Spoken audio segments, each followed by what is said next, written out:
Ok, meus irmãos, agora nós vamos iniciar aqui a segunda parte do vídeo. Eu, de antemão, peço perdão aos irmãos.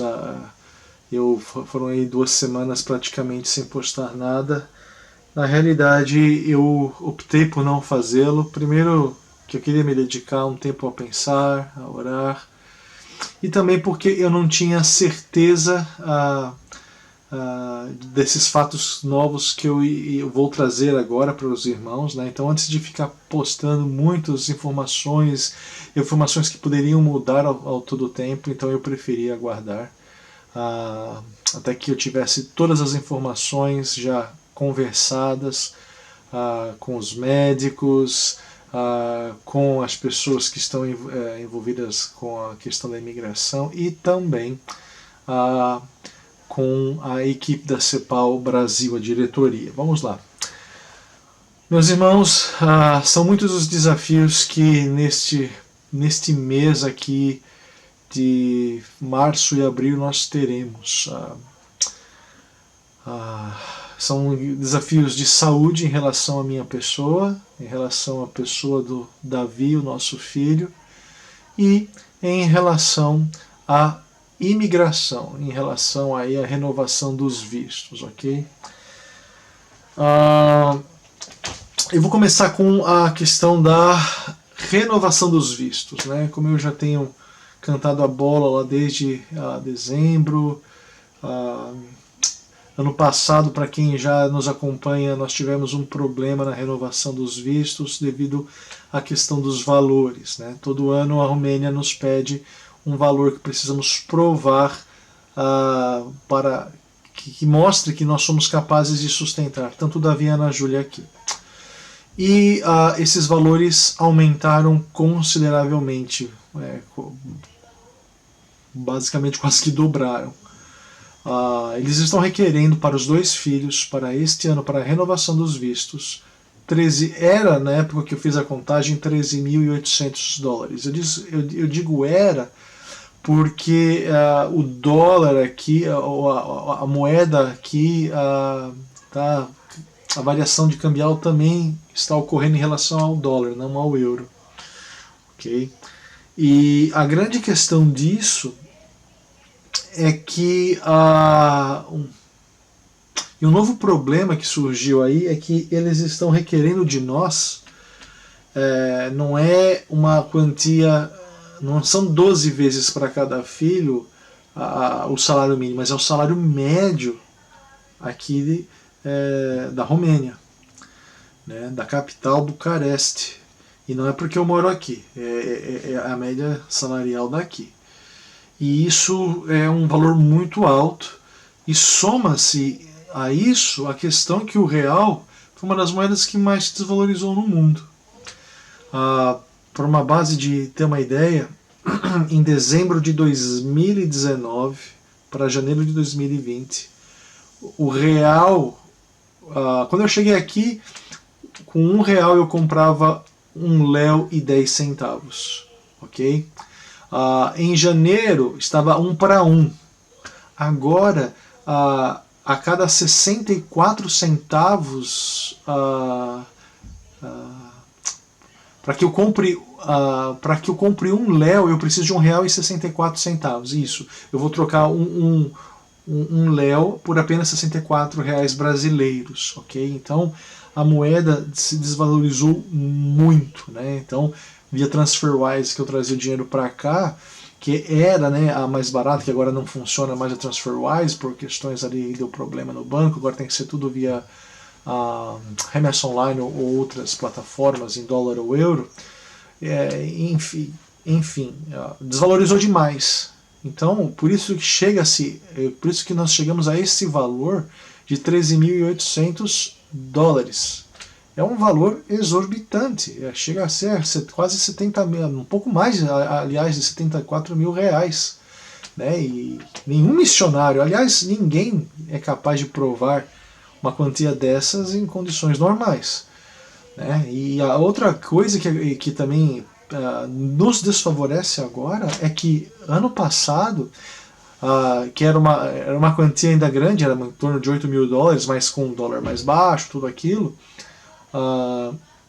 as pessoas emprestavam dinheiro, então outros missionários colocavam um pouco de dinheiro na minha conta. A CEPAL podia antigamente fazer um repasse de um adiantamento de 6 meses, né, das contribuições para a gente. Então juntava 6 meses de contribuições.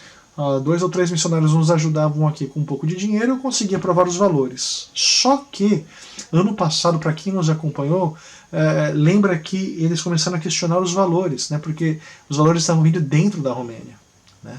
E eu tenho um termo assinado que eu não posso receber absolutamente valor nenhum proveniente da Romênia, por causa do meu visto religioso. E agora eles não estão aceitando qualquer tipo de remessa vinda dentro da Romênia, né? Porque senão a União Batista poderia nos ajudar aqui, outros irmãos, igrejas, mas não pode. Esse dinheiro eles estão requerendo, o valor tem que ser integralmente vindo de fora. Precisei conversar com a diretoria a respeito disso, né, porque nós não temos condições, né? E assim, a OCI aqui em Romênia tem um dinheiro em caixa. O problema é que para qualquer coisa que se retire, a ANAF fica em cima, precisa saber o porquê que está retirando dinheiro, né? Então, a não ser que algum irmão tenha um dinheiro fora do banco, ou seja, uma pessoa física que não precisa justificar, as instituições não podem, elas têm que justificar, né? Então a CEPAL está tentando, nesse exato momento, para resumir a história, com agências internacionais, um valor emprestado para que depois eu retorne. A ideia inicial deles era que eu visse com as igrejas mantenedoras a possibilidade de adiantamento de valores. Só que eu disse para eles, eu tenho apenas 3 igrejas que me sustentam com valores mais baixos, né? A maioria dos meus mantenedores são mantenedores, pessoas físicas. Eu não tenho como pedir para eles, né, olha, adiantar de 6, 7 meses. Não tem como. Então eles estão vendo isso. Por que isso é importante? Os nossos vistos já venceram. No entanto, contudo, por causa da pandemia, nós temos assegurado aqui a extensão do visto, até que o estado de alerta cesse. Então nós estamos aqui seguros. Eu vou explicar o porquê das aspas, né? Então, quando eu recebi essa informação, eu falei, ok, então vai dar tempo da gente correr atrás, etc. Tal. Só que alguns trabalhadores aqui, não missionários, trabalhadores comuns, visto venceu, não puderam renovar, uma série de... Então, vamos segurar um pouco mais. Só que eles, assim, a gente pode ficar sem ser deportado nem nada, só que, por exemplo, as empresas começaram a demitir e os órgãos públicos a não aceitar a permis vencida, mesmo com o decreto. E aí eu fui, obviamente, investigar, e na ANAF, né, que é a agência controladora aqui, fez os impostos, as entradas e finanças aqui governamentais, para que eu renove o seguro-saúde público, eu preciso ter uma nova permis DXD. Ou seja, se até no meio de maio, eu não tiver com a minha nova permis DXD, eles não vão renovar, eu não vou poder renovar o seguro-saúde. E aí tudo aqui, óbvio que a gente não existe o SUS aqui, então, mas a gente pega grandes descontos. E consultas básicas a gente nem paga, mas para alguns exames a gente tem que pagar, mas é um valor muito mais baixo. E então, isso traz um outro problema, que é o meu problema de saúde. O meu problema de saúde, porque, graças a Deus, a minha doença principal, autoimune, a espondiliartrite, está controlada com os remédios que eu estou tomando, né? Eu não tive mais problemas no intestino, nos ossos, muito de vez em quando, e nos olhos, era desde agosto que eu estava sem um evento novo. Eu tive mês passado, logo depois do Covid, mas foi muito fraco, graças a Deus. Começou a ter os pontos brancos mais perigosos, mas eu pinguei as medicações todas, resolveu. No entanto, eu já estava apresentando um sintoma novo, que era um formigamento nos pés. Eu não estava sentindo direito a ponta dos dedos, de vez em quando as mãos, mas era muito fraco. Só que depois do Covid, eu tive uma piora exponencial. Assim, eu já não sinto a metade dos pés para frente. A minha perna direita toda na parte lateral, ela está dormente completamente. Se eu pegar uma agulha e fizer assim, eu não sinto. E eu tive problema nas mãos também. E a semana passada, que foi o que me assustou, retrasada, que me assustou um pouco mais, é que eu perdi força para fazer os movimentos de pinça na mão direita. E teve uma hora que minha mão travou. Fui procurar, obviamente, os médicos, etc. tal, para ver o que estava acontecendo. Então eu fui num reumatologista, fui na médica de família, enfim. Eu vou ter que fazer agora um exame que vai definir a causa, mas eles todos estão dizendo que é um problema neurológico. Né? Provavelmente a bainha de mielina que recobre os meus nervos está sendo atacada, resultando todos esses problemas. A questão é que isso pode ter várias doenças que causam isso, né? Então eles precisam agora entender se isso está relacionado à doença autoimune, se isso está relacionado a uma doença à parte, que aí pode ser várias que podem trazer isso, desde esclerose múltipla a tantas outras coisas. E não descartam a possibilidade de ser uma consequência também do Covid. Eles não sabem porquê, mas me disseram que já tem estudos sendo feitos, já tem alguns artigos escritos aqui na Europa, que pessoas que têm a minha doença, não se sabe por que gás d'água, o Covid se instala na parte neurológica. Né? E teve casos que ocorreram e aconteceu pelo jeito comigo, se é que está relacionado. Então, só que isso está demandando recursos, né? Porque alguns exames eu tenho que pagar, não cobre, né? Então eu vou ter que fazer agora esse próximo exame. Preciso de recursos, graças a Deus outros não, mas sem a minha o seguro-saúde renovado, sem o seguro-saúde renovado, eu não vou ter acesso. Eu até tenho, mas eu tenho que pagar. E o valor full, né? E nós já estamos com dificuldades financeiras. Tivemos aí novamente, infelizmente, mais um irmão que não pôde perder o emprego. A situação está difícil no Brasil.